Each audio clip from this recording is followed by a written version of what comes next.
Okay, basa, Pastor. Roma 6:23. Roma 6:23. Kasi kailangan ma-align po yung para hindi tayo sasablay sa ating mga pangaral. Baka mamali tayo. Kawawa ang taong makakakinig po sa ating pag namali tayo ng doktrina. Diyan muna tayo ngayon. Sa mga susunod na session naman natin, tuturo ko naman sa inyo yung sa iba pang major doctrine natin. Dito muna tayo ngayon sa pagdating sa usapang kaligtasan. Roma 6:23, Pastor. Yan nyo. Walang 33 eh. 23? 23. Last version eh. Ano, Basa, iba basa. talaga, Basa. sapagkat kamatay ng kabayaran ng kasalanan. Ngunit ang walang hanggang kaloob, Walang bayad. walang bayad na kaloob ng Diyos ay buhay na walang hanggan. Yan. Di ba? Klaro. Kamatayan ang kabayaran sa Kasalanan. sino ngayon ang karapat dapat na mamatay? Lahat ng tao. Pero lahat mamamatay. Lahat. Ay hindi, kasi ang tinutukoy po dyan, ganito muna, Pastor. Meron tayong tinatawag na 3 klase ng kamatayan. Una, spiritual death. Ano yon? Yung nangyari kay Adan, kay Eva. Anong sabi sa kanya? Ang sabi nung Diyos sa instruction sa kanya. Sa Huwag kanila. kayong kakain o hihipuin.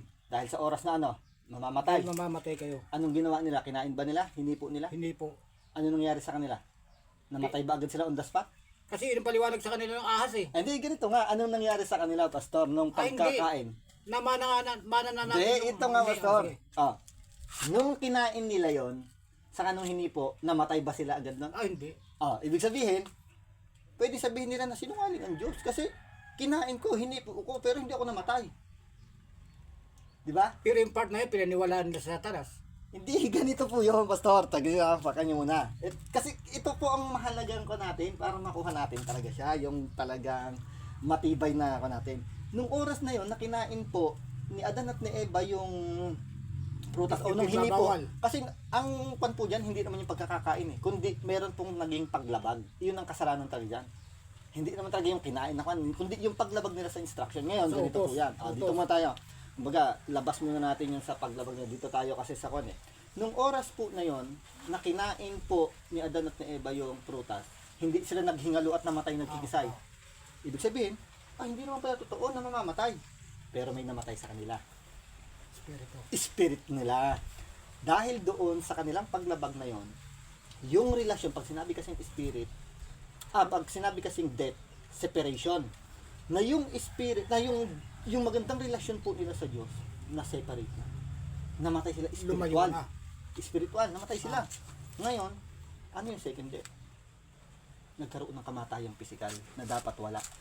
Hindi tayo dapat ang tumanggap. Hindi, Yung ito po yun. Pastor, lahat ng tao ngayon, nagkaroon na ng kamatayang pisikal. Wala na makakatakas dyan.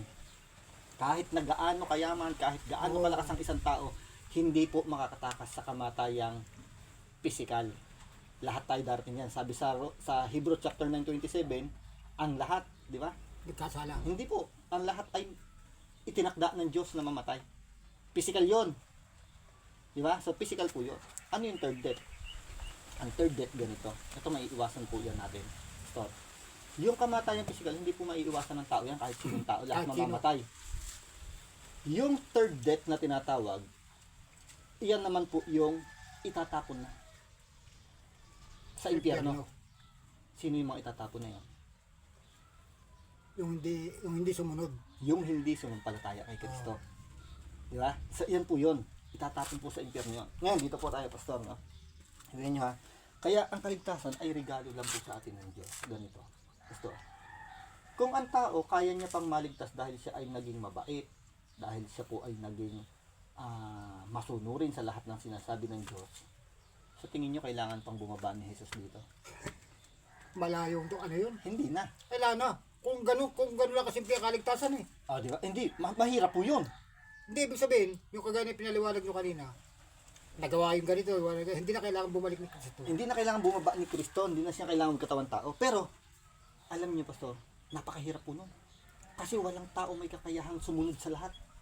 Ang sabi nga ng Bible ganito, nilalabag. ang sabi ng Bible ganito, nasunod mo man ang ibang utos, pero meron kang nalabag na isa, nilabag mo na ang lahat. O dahil isa Diyos na Hindi, nalagda.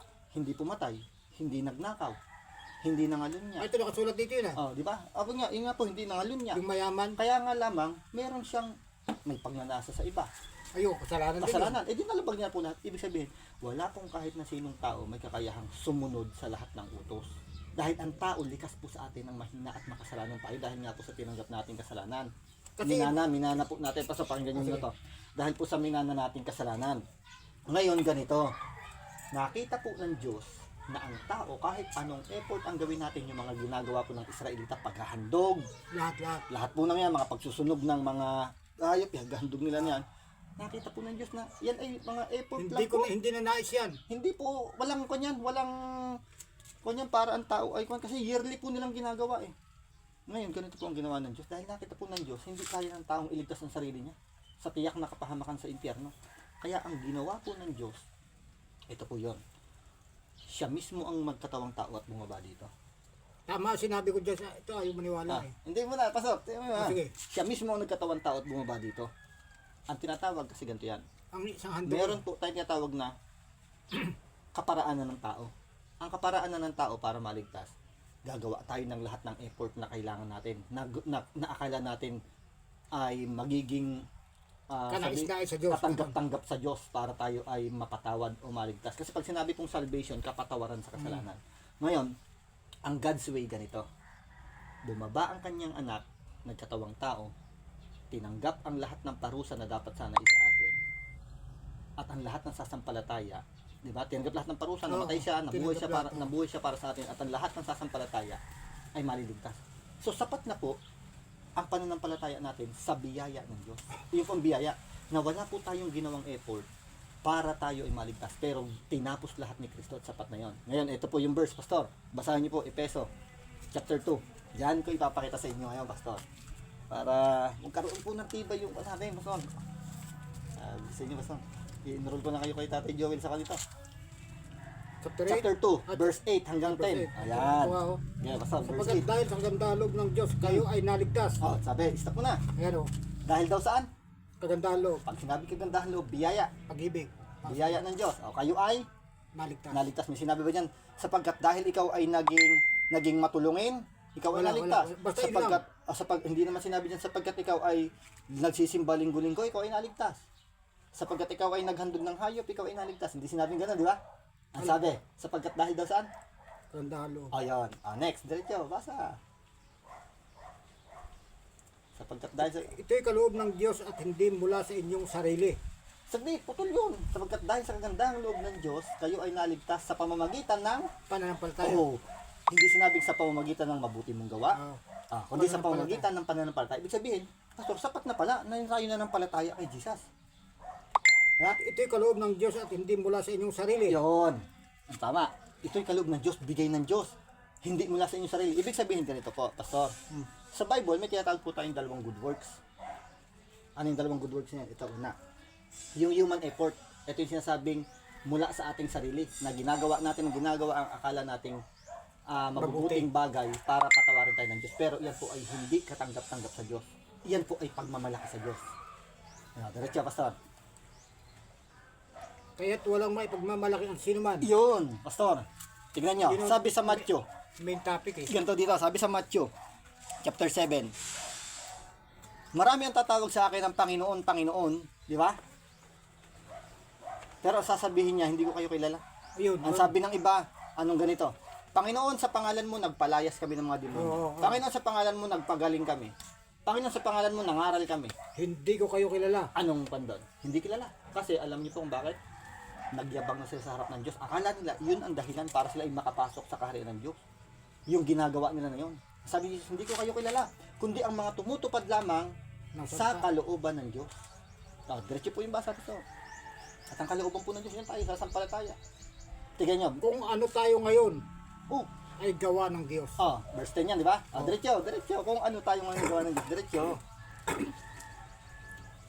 Sa pakikipag-isa natin kay Yesu Kristo, Mm. ay nilikha niya tayo para sa mabuting gawa. Yun ngayon, Pastor. Ito nga iniikot. Na kaya tayo ngayon gumagawa ng mabuti, hindi dahil gusto nating maligtas, hindi para makuha natin ang kapatawaran ng Diyos, kundi dahil nakipag-isa tayo kay Kristo at, gito po yan, good works after salvation. Yung una, good works, human effort, para maligtas. hindi tinatanggap ng Diyos yan.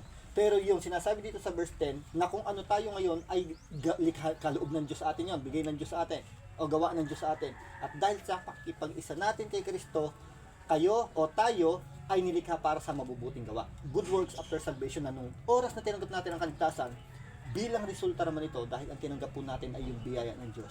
Expected sa atin, bilang mga mananampalataya, nagagawa talaga tayo ng mabuti. Yeah, Pastor?